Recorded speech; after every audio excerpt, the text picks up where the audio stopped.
Haleluya, kita akan melanjutkan pengajaran ya, orang pilihan. Kita sedang belajar tentang Torah Bapa Yahweh dan kita masuk ke kitab Imamat pasal 17. Kita akan baca ayat 1 sampai 9. Tapi nanti saudara baca seluruhnya ya dalam Imamat 16 ini. Kita akan baca bersama ayat 1 sampai 9 sesuai dengan apa yang tertulis di depan ya.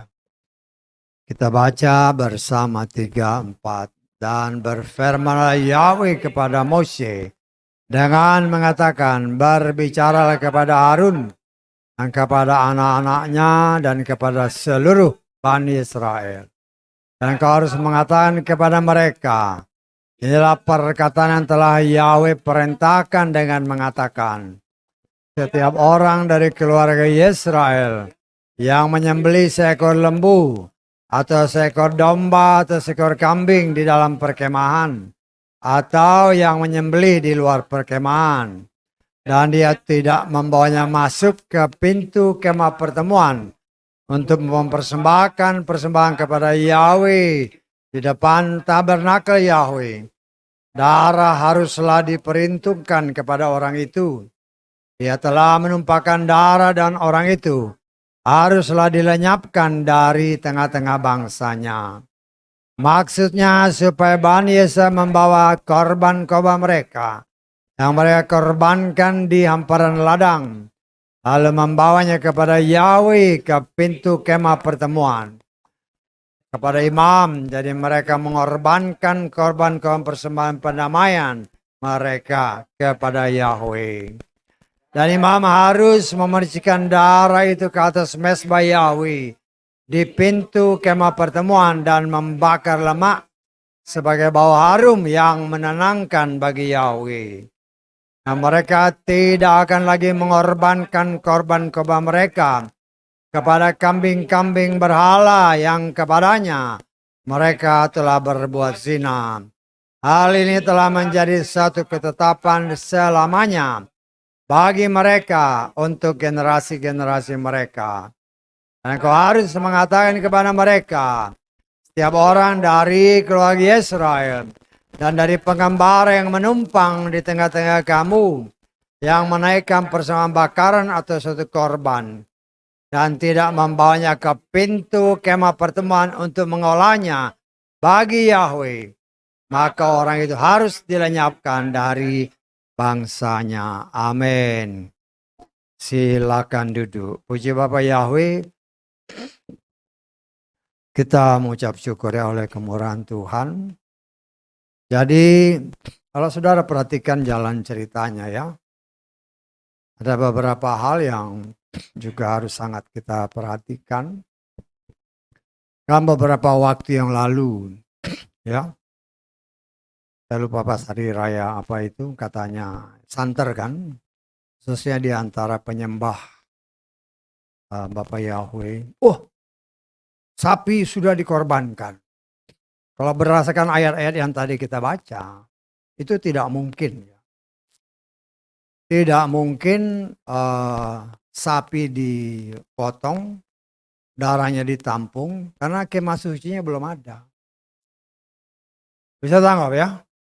Jadi kita jangan sampai tertipu dengan berbagai macam isu-isu yang ada di luar sana. Dan sayangnya seringkali itu keluar dari mereka yang menamakan diri penyembah Yahweh. Oh, korban sudah dibakar. Loh, bait sucinya belum ada kok. Jadi kita harus perhatikan baik-baik. Itu korban tidak mungkin dipersembahkan kalau bait sucinya belum ada. Karena darah itu harus dibawa. Kan jelas tadi kan. Harus dibawa ke kemah pertemuan. Jadi kalau sampai ada isu-isu di luar sana, hati-hati ya, hati-hati jangan sampai kita tertipu, karena memang itu ya bagian daripada rencana Tuhan bagi umatnya ya, bagi umatnya Israel. Ya, kadang-kadang pernah kita coba menafsirkan kan, Karena bangsa ini bangsa pilihan Tuhan, anak sulungnya. Ya. Kalau saudara tanya, banyak di antara mereka, sebagian besar bahkan, mereka banyak kan ateis ya. Hanya beberapa gelintir yang percaya kepada Bapa Yahweh. Bahkan mereka menyebutnya hanya dengan nama Adonai, Tuhan. Ya. Dan kita coba memikirkan, ya, karena segala sesuatu yang seringkali diingatkan Tuhan, ya, paling sedikit Tuhan mengingatkan kepada saya terus ayat-ayat firman Tuhan. Segala sesuatu yang sekarang ada, dulu sudah ada. Betul, ya. Jadi tidak ada sesuatu yang baru, ya. Kita baca ya dalam Pengkhotbah pasal ke-1 ayat ke-9. Pengkhotbah pasal 1 ayat 9. Apa yang pernah ada, itulah yang akan ada. Dan apa yang pernah dibuat, itulah yang akan dibuat lagi. Dan tidak ada satupun yang baru di bawah matahari. Ya, bangsa pilihan Tuhan, ya, yang namanya bangsa Israel, anak sulung Bapa Yahweh. Waktunya akan datang bahwa mereka ini, ya, dengan cara Tuhan yang luar biasa, mereka setelah masa anugerah, ya, setelah masa anugerah diberikan kepada bangsa non Israel, ya, di luar Israel, ya, di luar, tepatnya di luar keturunan dari Yitzhak, ya. Kalau jumlahnya sudah digenapkan, orang yang di luar keturunan Israel ini, masa anugerah itu akan kembali kepada mereka. Dan seperti yang saya katakan tadi, banyak di antara mereka yang tidak percaya kepada Bapa Yahweh. Bahkan mungkin ateis. Tetapi Tuhan yang kita sembah, Bapa Yahweh, adalah Tuhan yang Maha Kuasa. Ya, Tuhan yang Maha Kuasa. Ya. Bagi dia ya gampang aja untuk membuat bangsa ini berbalik kepada Tuhannya. Kita coba lihat ya. Di dalam, nah kita lihat Pak Ibrani lah, Ibrani. Banyak di perjanjian yang kita sebut perjanjian lama, di Yeskiel, Yeremia banyak. Tapi kita lihat di perjanjian baru yang kita sebut perjanjian baru. Ibrani pasal ke-8 ayat ke-10. Karena inilah perjanjian yang ingin aku buat dengan siapa? Keluarga Israel sesudah hari-hari itu. Ya. Hari-hari itu berarti hari-hari di mana masa anugerah sudah selesai bagi non-Yahudi, maka masa anugerah akan diberikan kepada bangsa ini. Yahweh berfirman, perhatikan ayat ini. Untuk memberikan hukum-hukummu ke dalam akal budi mereka, aku akan menuliskan pada hati mereka. Aku akan menjadi Elohim bagi mereka, dan mereka akan menjadi umat bagiku. Loh, kalau Tuhan yang nulis, ya, dia memberikan rohnya, dia memberikan Torahnya. Ya, seketika semudah orang, bahkan lebih mudah daripada orang yang membalik tangan bagi Tuhan. Ya, untuk membalikkan sekian banyak anak-anak sulungnya yang seolah-olah matanya dibutakan. Ya, karena masa anugerah sampai saat ini masih diberikan kepada orang di luar Israel. Ya. Tetapi kan sesudah hari-hari itu, perhatikan kata-katanya baik-baik. Ya kita nggak ngerti kapan hari-harinya. Yang kita bisa mendeteksi adalah bagaimana Roh Kudus ini berputar dengan luar biasa. Sejak 2000 tahun yang lalu ketika Roh Kudus dicurahkan. Bangsa pilihannya anak sulungnya menolak. Ya, sebagaimana yang sudah kita berkali-kali baca.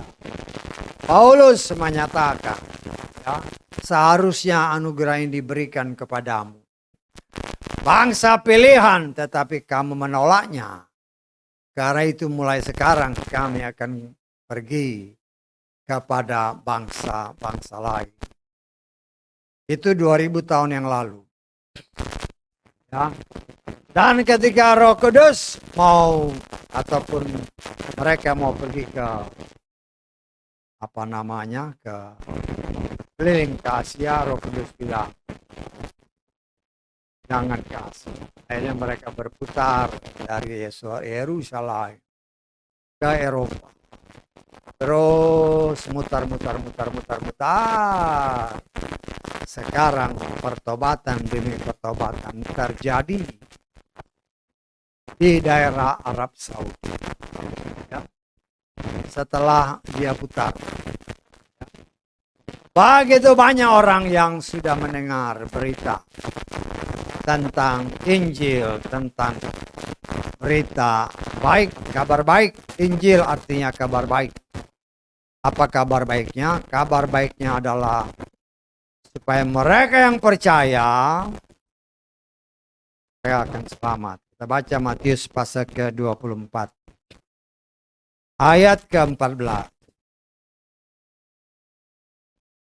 Injil kerajaan ini akan diberitakan ke seluruh dunia sebagai kesaksian bagi semua bangsa dan kemudian akan datang kesudahannya. Nah, inilah yang tanda-tanda yang bisa kita perhatikan. Kita lihat ya. Nah, kita melihat sekarang puluhan tahun yang lalu di Jazirah Arab sana. Tidak mungkin Injil diberitakan. Tidak mungkin gereja berdiri.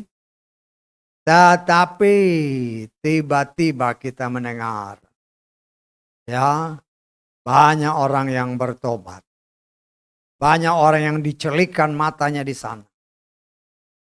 Dan mereka mulai mengakui. Ya, kalau saudara baca di media-media, negara kayak Iran itu kan sudah mulai. Orang-orang yang percaya mulai bangkit. Kenapa? Karena di sana juga banyak orang yang DNA-nya ya memang dari Bapak Abraham. Kita harus ingat ya, Bapak Abraham punya 3 istri. Baik itu Sarah, Hagar, dan Keturah. Itu kan tersebar di sana. Ya. Dan itu kalau bukan pekerjaan Roh Kudus, tidak mungkin hal itu terjadi. Dan kita melihat itu sedang menggenapkan ini. Setelah selesai baru dikatakan kesudahannya. Ya, tetapi kita melihat apa yang Yesua sudah katakan atau nubuatkan. Ya. Yang terdahulu jadi terkemudian. Orang-orang di Eropa dahulu, aduh luar biasa pada abad-abad. Ya. Pertama, kedua, mungkin sampai abad ke-10. Bahkan mungkin lebih. Gereja-gereja besar didirikan. Luar biasa. Sekarang apa? Gerejanya kosong. Ya. Gerejanya dijual. Loh, itu penggenapan apa yang Yesus katakan. Yang terdahulu jadi terkemudian. Injil kan pertama kali diberitakan ke sana. Bahkan mereka menyatakan tidak ada Tuhan. Tuhannya adalah perut mereka sendiri. Mereka bekerja untuk diri mereka sendiri. Kalau sudah waktunya mati, ya mati tanpa pengharapan. Habis. Lah itulah penggenapan dari apa yang Yeshua katakan. Tetapi kita melihat ya begitu luar biasa kasih Tuhan. Selama masa anugerah. Ya di Indonesia juga lah. Ya, kita lihat Indonesia aja nggak usah jauh-jauh.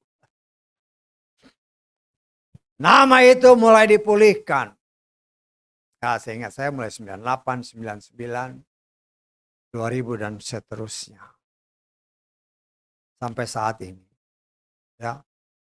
Awalnya banyak yang menolak. Tapi kemudian mulai percaya. Tetapi apa yang Yesus katakan itu yang terdahulu jadi terkemudian. Yang awalnya percaya dibojoklah oleh si jahat. Sama aja. Enteng aja. Sama aja. Akhirnya apa? Berbalik kembali. Menyembah kepada Tuhan. Nama Tuhan yang tidak pernah diberitakan oleh malaikat. Ketika malaikat datang menghampiri Maria. Maupun Yusuf secara langsung maupun melalui mimpi. Ya. Lah itu kan kenyataan. Ya. Kalau kita boleh menafsir-nafsir nih, kita kan bisa menafsir-nafsir. Dari persembahan yang diberikan Maria dan suaminya, si Yusuf. Mereka ini termasuk golongan orang yang ya miskin lah ya. Karena mereka kan mempersembahkan burung tekukur atau merpati. Ya. Ya tidak terlalu miskin, karena kalau miskin sekali mereka mempersembahkan tepung. Berdasarkan kita sudah belajar ini, kan saya meriwain kembali. Ya kemarin minggu kemarin kan enggak diulang. Lah ini juga pengulangan semua. Supaya apa? Ya minggu kemarin kan enggak? Ya bukan minggu kemarin, berapa hari yang lalu kan. Manusia itu suka lupa. Baru apa yang dikatakan lupa lagi. Artinya harus diulang. Ya. Kadang-kadang saya juga baca. Memang ya itu aja. Hanya beberapa hal yang kita lihat ya. Firman itu pertama dia membersihkan kita. Itu selalu di dalam doa ya. Membersihkan kita. Firman itu menguduskan kita. Firman itu memurnikan kita dan menyempurnakan kita. 4 hal yang utama. Ya. Firman itu adalah pribadinya sendiri. Ya. Dan kita melihat di sini cara Tuhan yang sangat luar biasa. Banyak penyembah Yahweh ya puji Tuhan. Tetapi mulai kelihatan aslinya. Ya, yang mau sungguh-sungguh dan yang mulai dimasuki dengan tradisi-tradisi tambahan. Ya. Kan banyak hal lah. Wah ini kita harus merayakan ini. Ya. Bagi saya yang penting kita ibadah sama Tuhan.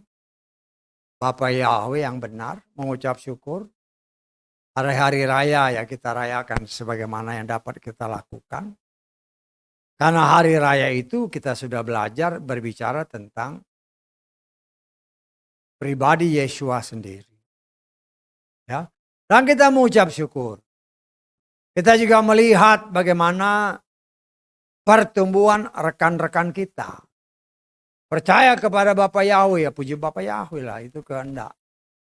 Memang itu Tuhan kehendak. Giliran nama Sang Juru Selamat. Nah, mulai kan ada macam-macam. Ada Yahshua, ada Yeshua. Loh kok susah amat? Kan yang dahulu ada, ayat tadi kan pengkhotbah. Yang sekarang ada dulu udah ada. Berkali-kali saya kasih ingat kepada kita semua. Itu terjadi dahulu ketika para orang-orang Yahudi. Tidak mungkin ada juru selamat atau ada nabi yang datang dari Galilea. Kita akan kenal itu bapaknya tukang kayu. Ibunya siapa kita kenal. ya memang bagus. Ya. Di sini juga kan, oh kita ke Israel. Cuman jalan-jalan doang. Palingan karena di laut mati nih bisa ngambang-ngambang di air. Nanya kayak sama mereka, Tuhanmu siapa sih? Itu nggak pernah terpikir. Bahkan ada yang khotbah di sana, nama orang Tuhan orang lain yang dipuja-puja. Bagaimana ini? Ya. Tetapi kita melihat ini semua ya Tuhan izinkan terjadi. Dan ya kita melihat mulai macam-macam kan. Ya banyak hal lah. Dari awal pertobatan, bagaimana. Ya, kita enggak tahu karena memang beberapa yang pengalaman saya kan. Ada hal-hal umpamanya, ada orang, ini memang kejadian benar. Ada yang minta dibaptis, tapi dia mau dulu ke Jawa Tengah dulu. Ya silahkan. Silakan ada pelayan Tuhan yang memang mereka sering ke sana, minta dilayani dulu di sana. Ya, pelayanan pribadi. Balik. Udah Pak berdoa, apa yang didoain? Kok diajak terima Yesua enggak? Terus saya enggak tahu ya, orang-orang yang menamakan diri orang yang sudah dibaptis. Apakah apa yang tertulis dalam Roma pasal 10 ayat 9 dan 10 itu dilakukan? Ya, banyak orang sama Israel. Bagus dengar Israel. Apa yang kau dengar? Cuma ngoceh doang tapi nggak lakukan. Salah satu yang di Syama Israel dengar Israel mengasihi Tuhan. Yesus berbicara, kalau engkau mengasihi aku, lakukan perintahku. Tetapi apakah? Coba kita lihat Roma pasal 10 ayat 9 dan 10 ya. Jadi jangan hanya Syama Israel, tapi perintahnya nggak dilakukan.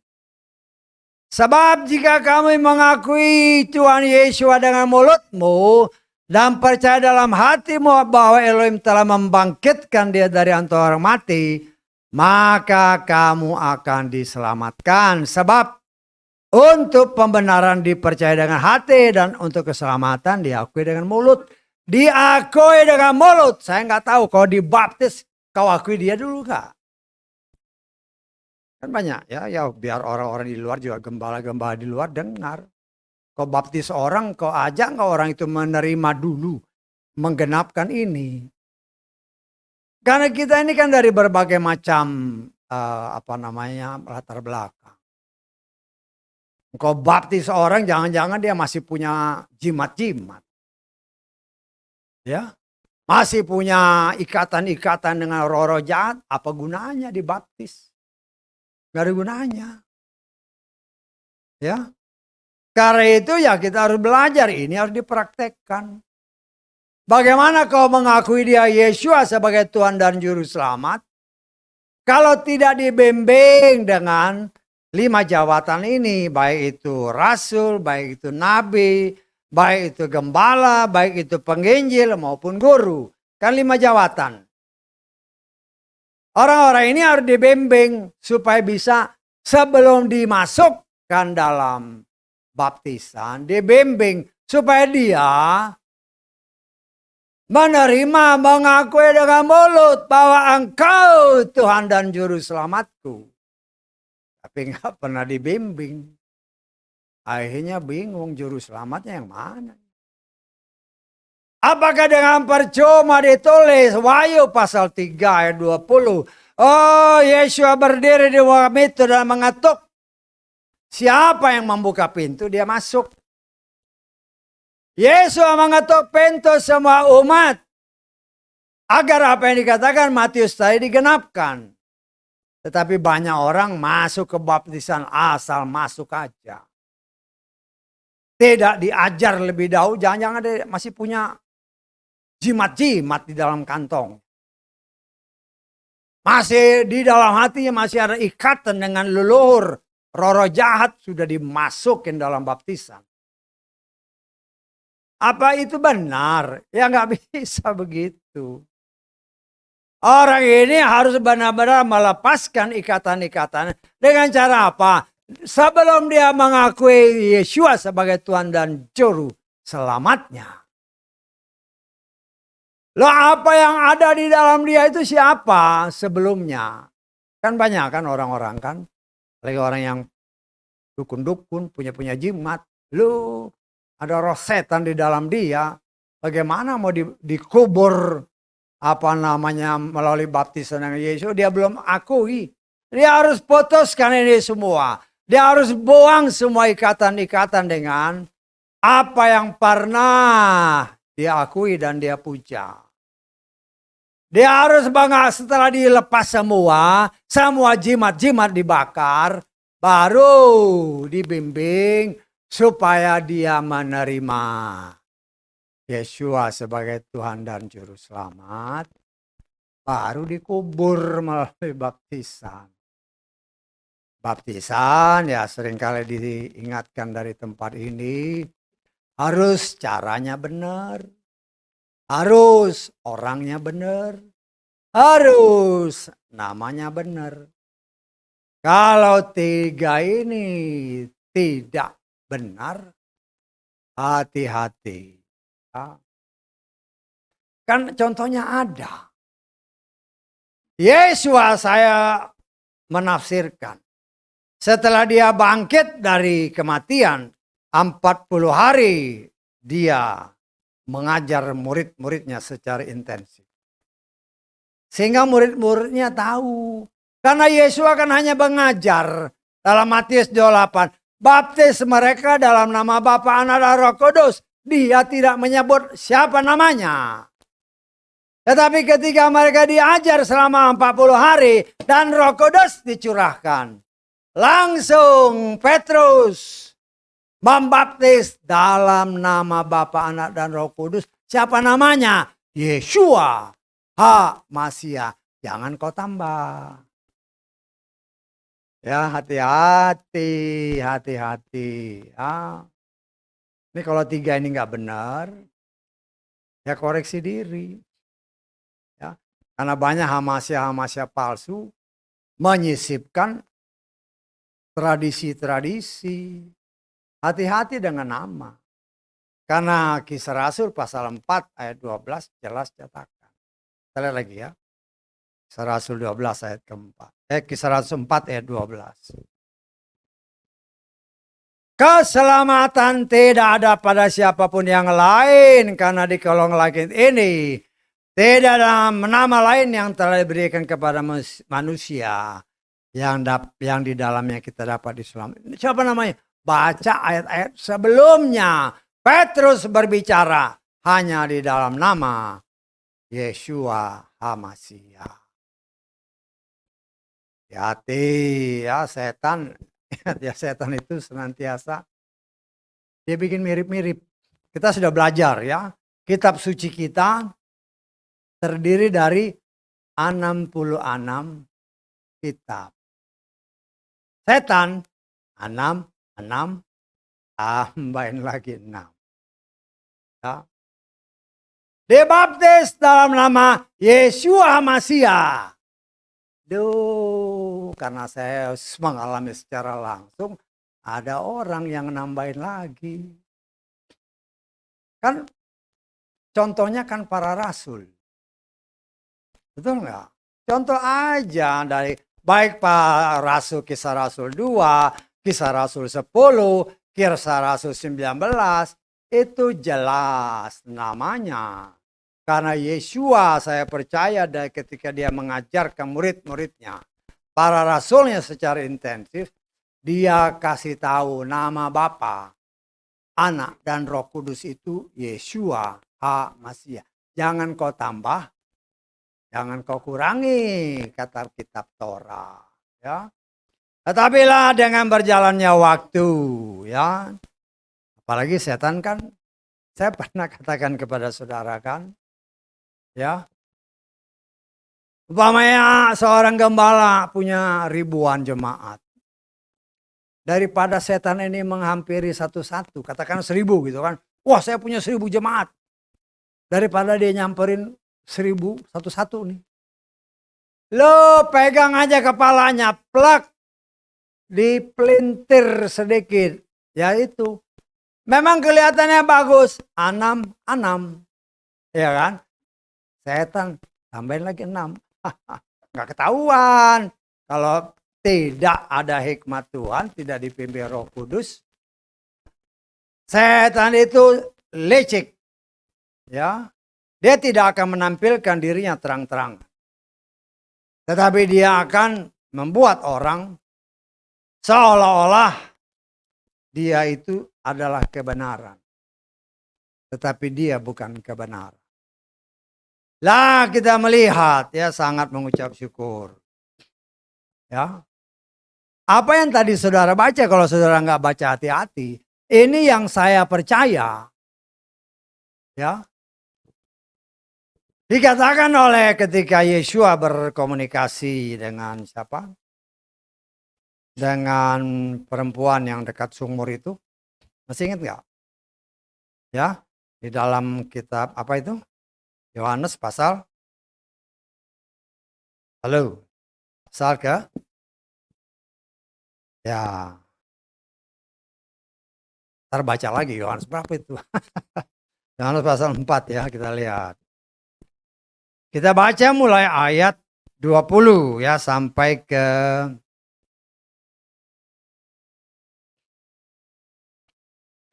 ya kita mulai ayat 20 lah. Nanti kita lihat sampai di mana. Ini ketika dia berbicara dengan perempuan yang ada di sumur Yakub ya. Para leluhur kami menyembah di gunung ini. Tetapi kamu mengatakan bahwa Yerusalemlah tempat di mana seharusnya menyembah. Nah itu saudara harus ingat. Karena bait suci itu ada di Yerusalem. Ya. Itu harus diingat. Ya. Karena itu ya kita harus sangat berhati-hati. Ya. Menurut kepercayaan mereka. Kalau itu dibakar korban di tempat lain. Itu nggak sah. Ya kita lihat lagi. Ya. Yesus berkata kepada hai wanita percayalah kepadaku bahwa waktunya akan datang. Ya, ingat perhatikan baik-baik. Saat kamu menyembah kepada Bapa bukan di gunung ini, bukan pula di Yerusalem. Yesus menggenapkannya. Dulu ya di Yerusalem karena tabernakel ada di sana. Kamu menyembah apa yang tidak kamu kenal. Kami menyembah apa yang telah kami kenal. Karena keselamatan itu berasal dari orang Yahudi. Namun waktunya akan tiba dan itu adalah sekarang. Manakala penyembah yang benar akan menyembah kepada Bapa dalam roh dan kebenaran. Sebab Bapa pun sedang menyembah dia. Sebab Bapa pun sedang mencari orang-orang yang menyembah dia seperti itu. Elohim itu roh dan mereka yang menyembah dia seharusnya lah menyembah dalam roh dan kebenaran. Ya, inilah salah satu sebabnya ketika hari-hari raya tertentu, dari khususnya 7 hari raya atau 3 hari raya dari 7 hari raya yang ada, bangsa ini harus datang ke Yerusalem. Kenapa? Karena di Yerusalem itulah bait suci. Ya, tapi kan bait suci sekarang belum ada. Jadi kalau waktu beberapa ya kayaknya tahun lalu kan. Wah, korban sudah dibakar. Bagaimana orang ini? Korban itu tidak bisa kalau berdasarkan ayat yang saudara baca tadi kan kita baca bersama. Kalau korban dipotong harus dibawa ke tabernakel. Kan tadi kan ayat-ayat tadi kan. Lo tabernakelnya belum ada mau ditaruh di mana? Itu kan kelihatannya waduh kelihatannya rohani. Tetapi kita sebagai orang rohani yang mau belajar firman. Tahu ini orang gak tahu firman. Jangan tambah dan jangan kurangi dengan isu-isu yang seolah-olah kelihatannya benar. Tidak mungkin. Karena ayat-ayat tadi jelas mengatakan. Engkau potong kambing, potong lembu. Itu harus dibawa ke bait suci. Darahnya harus kau curahkan di sana. Di mesbah. Berani engkau tidak curahkan di sana. Apa? Mati. Itu kan firman. Dan kita diingat oleh Tuhan, jangan sampai kita termakan dengan isu-isu di luar sana. Karena saya pernah, kan saya jarang dengar-dengar gitu. Kebetulan kedengeran, wah korban sudah dibakar. Dalam hati saya, kok begitu? Orang ini ngerti firman apa enggak? Firman Tuhan itu tidak berubah. Dan ingat bahwa bangsa ini belum percaya Yeshua. Sehingga mereka masih akan mempersembahkan korban. Karena itu mereka merencanakan mendirikan bait suci yang sampai sekarang sedang dalam perencanaan yang matang. Dan saya percaya. Ya. Dan beberapa orang-orang Yahudi yang memang senantiasa menekuni Torah. Ada orang yang dapat dikatakan rabi-rabi yang senantiasa berhubungan dengan Tuhan.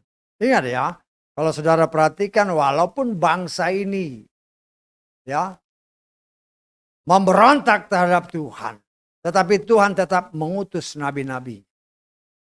Setelah Yeshua pun mereka tolak. Saya sangat percaya. Ada orang-orang kudusnya yang tetap Tuhan siapkan untuk menguatkan umat pilihannya. Walaupun mereka mungkin tidak terekspos. Tetapi saya percaya di lingkungan mereka, mereka tahu ada rabi-rabi yang senantiasa berhubungan dengan Tuhan. Dan saya percaya waktu ketika Tuhan berbicara, dirikan bait suci. Mereka akan mendapatkan berita itu dari orang-orang yang memang Tuhan sudah tetap. Kita nggak tahu atau kita nggak kenal ya. Tetapi saya mengimani Tuhan tidak pernah membiarkan umatnya tanpa pimpinan-pimpinan rohani yang senantiasa berhubungan dengan Bapa Yahweh. Ya, senantiasa dia kirim. Ya memang tidak terekspos, karena yang terekspos atau yang kita tahu ya karena sudah ditulis dalam kitab suci kita. Ya tetapi di lingkungan mereka ada rabi-rabi yang khusus. Dan saya sangat percaya ketika Tuhan katakan bikin, bangun bait itu, mereka akan mendapatkan berita dari rabi-rabi yang mereka percaya. Berkomunikasi langsung dengan Bapa Yahweh. Ya, kita lihat kan. Apa yang dahulu ada atau yang sekarang ada, dahulu sudah ada. Loh itu harus diingat. Kenapa Elia turun? Kan itu. Ketika Elia zaman si Ahab dahulu, bangsa Israel murtad. Mereka meninggalkan Bapa Yahweh, mereka menyembah kepada Baal dan ilah-ilah yang lain. Tetapi ketika Elia datang atas perintah Tuhan, kumpulkan semua orang-orang Israel, bangun mezbah, ya, kemudian taruh korban di sana, siram, untuk meyakinkan orang bahwa di situ tidak ada api, sampai air itu memenuhi selokan yang ada di sekelilingnya. Apa yang terjadi? Ketika Elia berdoa, api dari sorga turun membakar habis. Baru mereka berseru, Yahweh, dialah Tuhan, bukan Adonai. Dan saya percaya menggenapkan apa yang dikatakan pengkhotbah. Ya, yang dahulu itu ada, nanti pasti ada. Karena itu Elia turun. Dan kita wahyukan pasal 11. Walaupun tidak disebutkan namanya, tetapi karakter yang tertulis. Ada dua saksi Tuhan. Yang saya menafsirkan itu Moshe dan Elia. Dan itu dua nabi yang sangat disegani. Kalau Yeshua yang turun nggak bisa, nggak diakui. Karena itu dua nabi ini. Karena itu di dalam hari-hari raya, 7 hari raya mereka ini, Mereka memperingati khususnya Elia. Dan saya percaya kalau dahulu api turun dari sorga, nanti pun api turun dari sorga. Mujizat bangsa ini kalau nggak ada mujizat mereka nggak akan percaya kepada Bapa Yahweh. Karena itu Bapaknya turunkan si Elia dan Mose untuk mentobatkan umat pilihannya yang kepala batu, kata firman Tuhan. Dikatakan tegar tengkuk, bangsa yang keras kepala. Ya. Dan ketika mereka mendirikan, saya percaya disitulah kedua saksi Tuhan. Ya, untuk mentobatkan bangsa ini. Ketika api turun dari sorga, membakar habis baru. Kalau pada zaman Ahab, di mana Elia membakar korban, itu pun akan terjadi nanti. Kapan? Ya, setelah masa anugerah bagi bangsa lain digenapkan jumlahnya. Dan kita melihat saudaraku yang dikasih oleh Bapa Yahweh, sangat luar biasa pekerjaan Tuhan. Kita sudah belajar tentang darah. Kenapa darah? Jadi segala sesuatu itu ada sebab, baru ada akibat. Saya tangkap. Apa yang Tuhan katakan? Gigi ganti gigi, mata ganti mata. Memang tidak disebutkan, kita sudah belajar ini ya. Di dalam kitab Keluaran, pasal ke-21, ayat ke-23. Tetapi jika terjadi kecelakaan, maka engkau harus memberikan, perhatikan, nyawa ganti nyawa. Nyawa ganti nyawa. Darah itu adalah nyawa. Ya. Mata ganti mata, gigi ganti gigi, tangan ganti tangan, dan seterusnya. Nah, saya mengucap syukur ya, walaupun banyak orang mungkin tidak bisa menerima, tapi bagi saya itu buat saya pembukaan. Karena memang saya nanya sama Tuhan, ya, kenapa harus darah Tuhan? Kenapa harus darah yang diminta?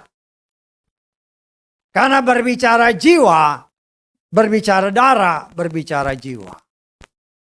Berbicara jiwa, berbicara pikiran, perasaan, dan kehendak. Dan disitulah kita melihat cara Tuhan. Apa yang dahulu dirampas oleh si setan. Dari anaknya. Ya. Si Adam dan Hawa. Hawa diambil dari Adam.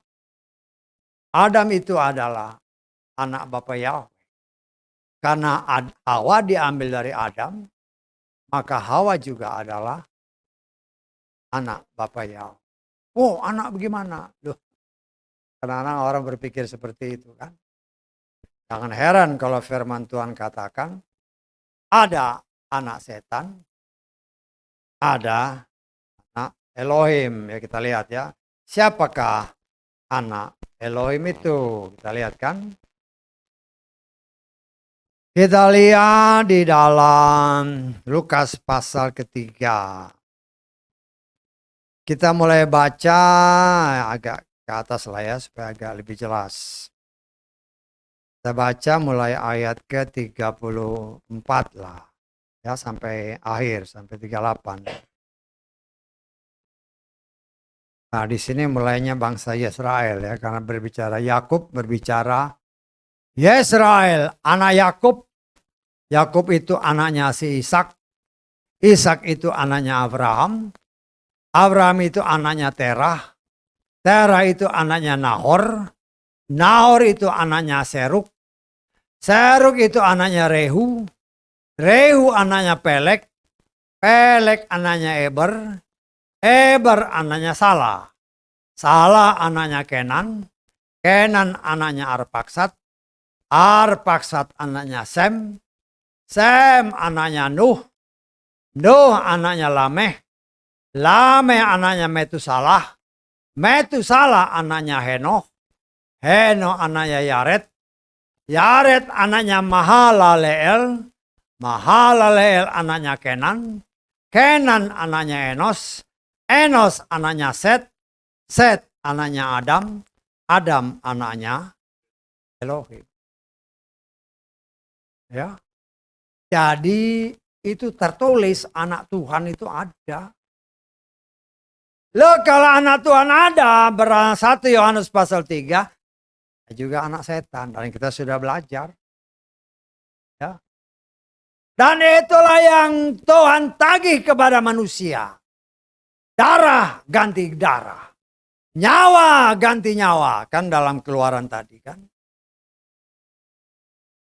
Itulah sebabnya kita sudah belajar ya. Nggak perlu saya ulang. Artinya saudara ngerti kenapa darah. Karena berdasarkan kitab Korintus. Yesua adalah tunangan kita. Si Paulus sudah mempersiapkan gerejanya. Mempersiapkan saudara dan saya sebagai tunangan Yesua. Sebagai perawan yang suci. Ya, jadi harus ngerti kenapa perawan. Ya. Dan di situlah timbul.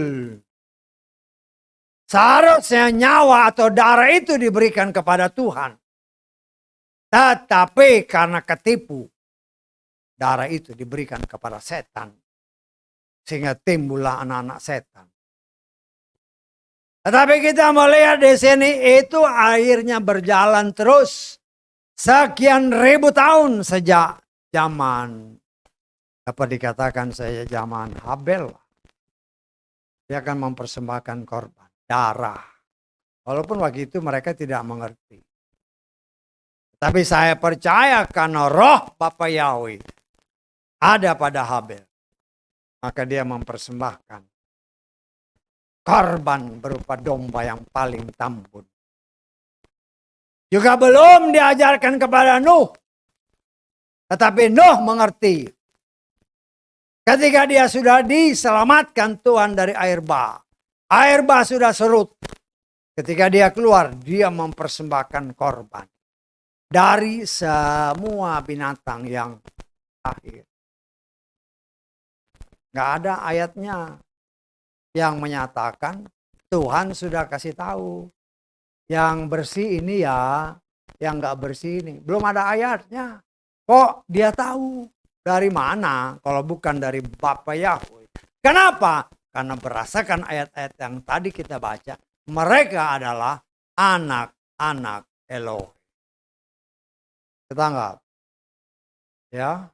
Kita coba belajar mengerti bagaimana sih jalannya. Karena itu Tuhan menghendaki saudara dan saya memiliki pengetahuan yang penuh dan benar akan firman Tuhan, akan pribadi Tuhan. Sehingga kita tidak akan pernah tertipu dengan dimunculkannya oleh hamasya-hamasya palsu, pengetahuan palsu, dianggap kebenaran. Itu kan terjadi. Mulai diselewengkan. Sudah diberitahu namanya ini ya. Baptisnya dengan nama ikan. Murid-murid dikasih tahu. Ada Kisah Rasul pasal 2, pasal 10, pasal 19. Pakai ini ya. Dengan hikmat yang dari ya karena tersirat itu. Tambah. Anam. Aduh, anak-anak Tuhan. Ya itulah yang saya katakan 3 roh yang berkuasa. Roh Nikolaus, roh Bileam, roh Isabel. Orang melihat figur manusia, bukan melihat firman Tuhan. Karena melihat figur manusia, ya itu yang seperti saya katakan tadi. Setan kan tahu orang ini diidolakan. Daripada aku nyamperin satu-satu, kepalanya aja aku pelintir dikit ceklek. Nambahin sesuatu yang kelihatannya oke, tetapi sudah melenceng dari firman. Ada tertulis, jangan tambah, jangan kurang. Kan itu tertulis dalam kitab Torah. Dalam kitab Ulangan, nanti saudara baca. Ya. Lah kita sebagai anak-anak Tuhan, saudara dan saya diperlengkapi. Tuhan memperlengkapi gerejanya. Karena dia sudah menubuatkan, dia sudah kasih tahu bahwa dunia ini ya dikuasai oleh si jahat. Karena itu dikatakan, kita baca kitab Efesus pasal keempat. Mulai ayat 11 sampai ke 13 kali ya. Kita sudah baca semua. Dan sesungguhnya dia, Yeshua, sendiri telah memberikan, perhatikan, dia Yeshua berikan rasul, dia berikan nabi, dia berikan penginjil, dia berikan gembala, dia berikan pengajar. Untuk apa? Perlengkapan orang-orang kudus dalam pekerjaan pelayanan bagi pembangunan tubuh Hamasiah, supaya apa? Hingga kita semua dapat tiba pada kesatuan iman dan apa? Pengenalan penuh akan Putra Elohim, pengenalan penuh akan firman, sebagai manusia sempurna menuju taraf kedewasaan kepenuhan Hamasiah, sehingga apa? Kita tidak lagi menjadi kanak-kanak yang diombang-ambingkan dan terbawa oleh berbagai angin pengajaran dalam tipu daya manusia dalam kelicikan dengan cara penyesalan. Ini terjadi. Ini terjadi. Apa-apa? Ya melenceng sedikit. Melenceng sedikit, ya sudah. Kan diberikan kepada orang-orang kudusnya. Saudara dan kita sudah dikuduskan. Tapi kalau kita tidak hati-hati. Ya. Karena setan juga ngerti ayat ini. Ya, setan itu menguasai firman. Tapi dia nggak bisa lakukan. Atau dia tidak mau lakukan. Karena itu dia tahu bahwa manusia ini kalau lihat mujizat. Langsung kelepek-kelepek. Langsung gampang ditipu. Ya, dengan mulut yang manis gampang ketipu kan. Waktu dia ngerayu si Hawa kan dengan manis. Wah, segala macam. Nah, itu kelemahan manusia. Kalau diperkatakan dengan mulut yang manis, akan sangat mudah terjadilah penipuan. Orang yang namanya nipu, mulutnya pasti manis. Betul nggak? Semua orang kalau ya kita semua mungkin pernah ditipu orang. Tetapi ketika dia nipu, kita nggak sadar kalau kita ditipu karena mulutnya manis sekali. Loh ini, lah setan tahu. Setan tahu. Ya. Dan ya banyak orang yang tidak suka kalau diberitakan kebenaran apa adanya. Tapi itulah cara Tuhan bermacam-macam ya. Cara saya begini ya begini.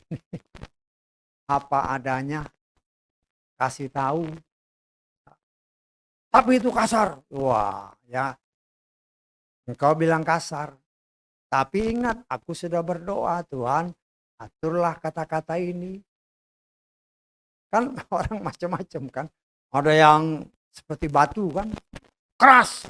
Loh, tetapi ada tertulis firman itu bagaikan palu godam, budak. Sudah. Ya.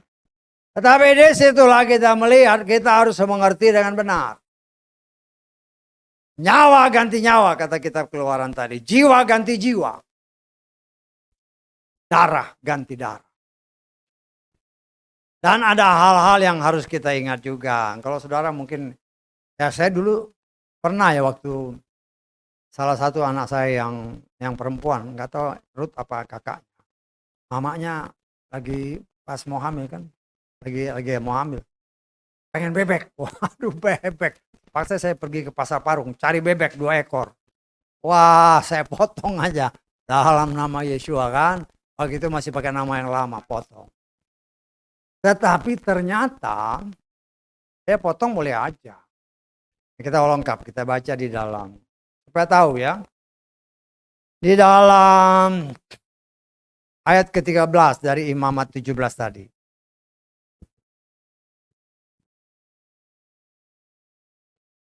Ayat 13 dan 14. Setiap orang dari Bani Israel atau dari pengembara yang menumpang di tengah-tengah kamu, yang berburu binatang buruan atau unggas yang boleh dimakan, maka dia harus mencurahkan darahnya dan apa? Menimbunnya dengan tanah. Waktu itu kayaknya saya nggak bikin gitu. Potong aja, cukup darah kan.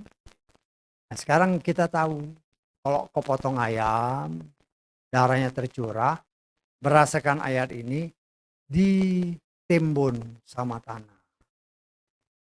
Karena ini tertulis. Ya. Kau potong ayam nggak? Saya nggak tahu lah. Pokoknya siapapun yang potong ayam, tapi jangan dimakan darahnya. Karena darah dan lemak itu milik Tuhan. Di dalam darah itu kalau saudara baca semua ayat ini, di situ ada kehidupan, di situ ada nyawa. Nah, kita sebagai anak-anak Tuhan belajar. Ini kan kelihatannya sepele kan. Tetapi kalau kita dengar terus kita nggak praktekkan, hati-hati. Karena ini firman. Ketika kita memotong unggas, ayam, burung, ya kan sering kan kita suka, dulu ya kita suka makan kan. Dulu karena saya dulu waktu masih remaja itu kan suka piara burung darah.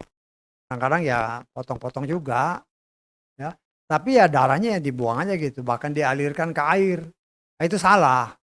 Harus dikubur berdasarkan ayat firman Tuhan. Ya, kadang-kadang kan gampang itu kan firman, nggak apa-apa lah, potong kan airnya ngalir, ya sudah. Jangan ya kelihatannya benar, tapi ada tertulis. Ketika engkau menumpahkan darah binatang ini, kubur darah itu dengan tanah. Karena di dalam darah itu ada nyawanya, ada kehidupannya. Ya, karena itu saudaraku yang dikasih oleh Bapak, ya kita akan terus belajar. Ya, mengingat kembali segala sesuatu. Ketika kita menjalani kehidupan. Ya, ya memang semua orang yang saya baptis, saya memang mengajak minta ampun dulu. Ya karena pengalaman ya, karena ada orang yang sebilang kamu minta dilayani di sana. Pelayanan pribadi. Terus ketika dia balik sebelum dibaptis kan saya tanya. Diajak terima Tuhan Yesus enggak? Enggak, Pak. Lu jadi ngapain aja? Doa aja, Pak. Lu bagaimana sih? Ya. Banyak orang yang mempraktekkan seperti itu. Itu kan kita harus bimbing orang ini sebagaimana tadi Efesus pasal 4. Dibimbing orang ini, suruh dia ngaku dosa. Kata 1 Yohanes 1 ayat 9, ketika kita mengaku, dosa itu dihapus. Orang kita pernah ya, orang semua yang punya jimat-jimat itu kan dia mengikrarkan diri. Terikat dengan berhala-berhala itu. Itu kan harus diputus. Diputus roh-roh yang dari leluhur itu diputus, dicabut. Kita nyatakan dengan iman. Tidak berlaku lagi dalam hidup. Bukan hanya masuk aja ke dalam baptisan. Gak bisa begitu. Karena apa? Karena itu tertulis kan. Akui dosa. Ya. Terima dia sebagai Tuhan dan Juru Selamat. Setelah engkau terima dia, dengan iman kuburkan manusia lamamu melalui baptisan. Sehingga ketika engkau keluar dari air melalui baptisan bersama Yesua, dalam alam roh ada pengakuan. Ini anakku yang kukasihi. Kepadanya aku berkenan. Karena engkau anak, kata kitab Galatia, Bapa Yahweh berikan kita Roh Kudus ini. Kenapa? Supaya kita ingat firman, bukan talit. Karena itu sudah digenapkan oleh Yesus. Ya. Nah, kita harus ingat itu. Sehingga dengan demikian kita belajar semakin merapat, mendekat, dan menyatu dengan Dia. Karena waktunya sudah sangat-sangat dekat. Sangat dekat. Kita nggak tahu loh. Kapan Dia datang. Tiba-tiba sangkakala berbunyi. Kan kata firman Tuhan seperti orang bersalin. Orang bersalin itu kan nggak tahu kapan dia melahirkan. Kecuali dengan cara sesar. Ya. Kan banyak juga ada orang kan. Waduh nih. Apa namanya. Nanti saya mau lahir anaknya tanggal sekian. Ya dokter kan perhitungan. Kalau memang sudah cukup umur. Ya dibelek aja perutnya. Kan sekarang bisa gitu. Tapi secara normal nggak bisa. Tuhan yang menentukan kapan dia lahir. Tetapi manusia dengan teknologi yang mutakhir, dianggap sudah anak ini cukup matang, ya dibelek aja perutnya, blak. Lahirlah anaknya sesuai dengan keinginan si orang tua. Karena ada maksud-maksud tertentu. Nah itulah yang Tuhan ingatkan, seperti orang bersalin kita tidak tahu kapan. Walaupun kan dokter bisa memperkirakan, Pak atau Ibu, anak ini nanti lahirnya sekian, tanggal sekian ya. Loh dia bisa memperkirakan. Ya, tetapi persisnya harinya dia nggak bisa. Mungkin ya minggu pertama atau minggu kedua. Walaupun dia bisa tahu harinya, dia tidak bisa menentukan jam dan detiknya. Hanya Tuhan yang tahu. Ya, artinya demikianlah saudara dan saya. Berjaga-jagalah setiap saat. Ya, berjaga-jaga. Saya kan sebagai pelayan Tuhan hanya bisa mengingatkan. Saya nggak bisa paksa saudara. Tetapi saya pribadi, saya memaksa diri saya harus bisa. Kenapa? Karena saya mau masuk surga. Kadang-kadang udah capek, capek nih. Lo paling sedikit berdoa mengucap syukur. Paling sedikit harus baca 1-2 ayat firman. Karena firman itulah yang menguatkan saya dan menghidupkan saya. Karena itu saudara saya hanya bisa mengingatkan. Engkau harus melatih dirimu supaya tunduk kepada apa yang dikatakan Roh Kudus. Selidiki firman, ya selidiki, baca. Bagaimana kita mau menyelidiki, kita nggak pernah baca. Bagaimana kita bisa memiliki pengetahuan yang penuh? Kan tadi dalam kitab Efesus. Kalau kita sendiri nggak mau baca. Kita harus mendidik kita yang lebih sering, kalau kita harus mau mengakuinya, lebih sering kita tertarik kepada tawaran dunia daripada tawaran kehidupan yang dari Tuhan. Ya, tapi nanti kalau sudah sekarat baru teriak-teriak Tuhan. Aduh, itulah manusia. Ketika butuh baru cari Tuhan. Ketika nggak butuh, kan Tuhan Maha Kasih. Ya iya, memang Tuhan Maha Kasih. Tapi jangan kau bermain-main dengan waktumu. Karena segala sesuatu, firman Tuhan katakan, ada waktunya.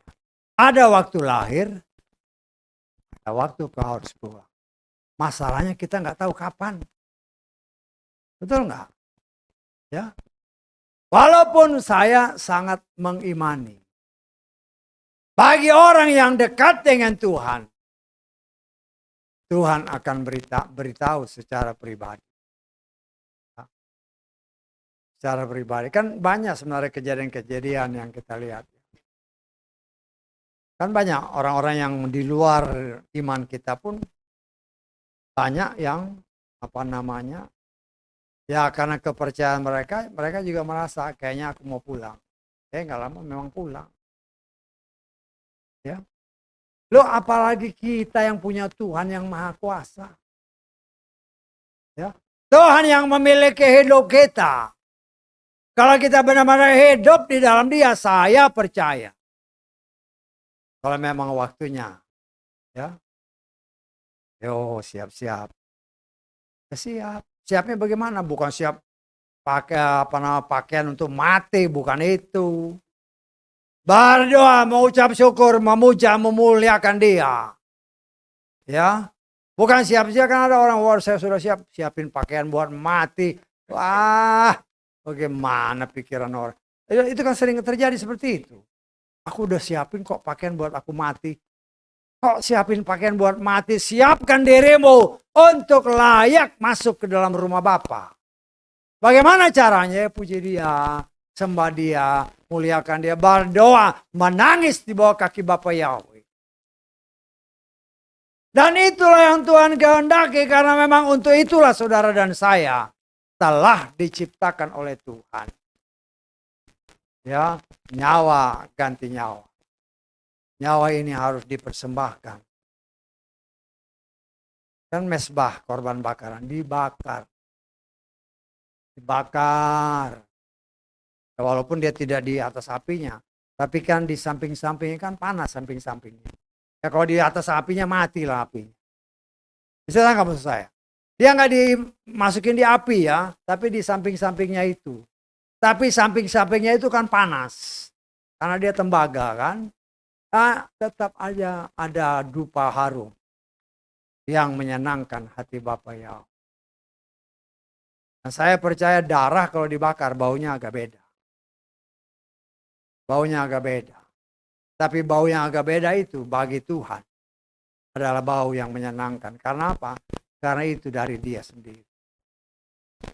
Karena itu saudaraku yang dikasih oleh Bapa Yahweh, kita terus belajar. Ya. Berbicara jiwa, berbicara pikiran, perasaan, dan kehendak. Yang sebenarnya harus kita berikan kepada Dia.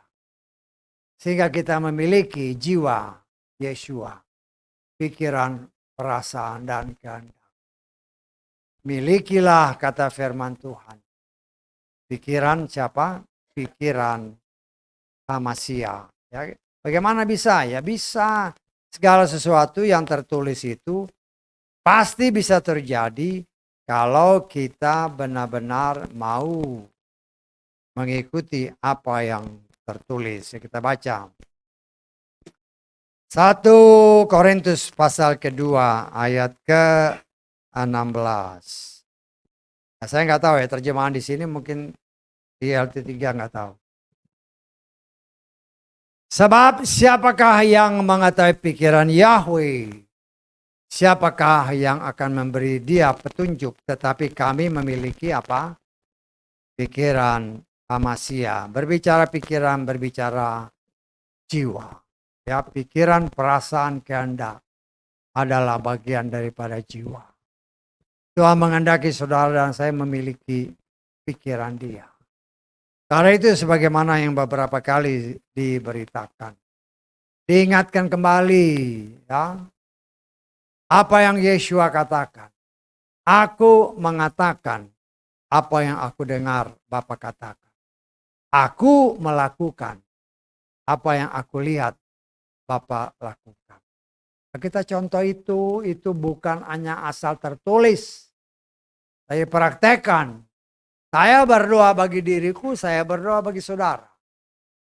Sehingga kami benar-benar belajar dan diajar dengan kepekaan panca indera yang Tuhan urapi, dipimpin oleh kuasa Roh Kudus, kami belajar untuk memperkatakan apa yang kami dengar dari Roh Kudus. Kami melakukan apa yang kami lihat Roh Kudus lakukan. Biasanya bisa berdoa. Ya. Kapan waktunya bisa seperti itu? Kan Tuhan menghendaki kita sama seperti Dia. Ya, belajar dan minta. Kan Yesus bilang, minta maka akan diberikan.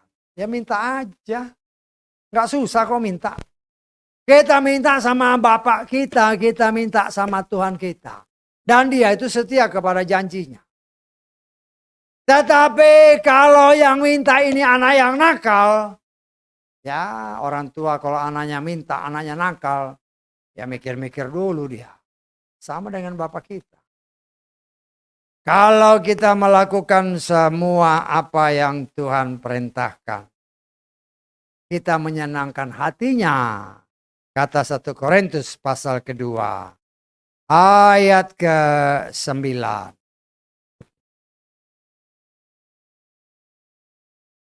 Ayat ke-9 kita lihat ya.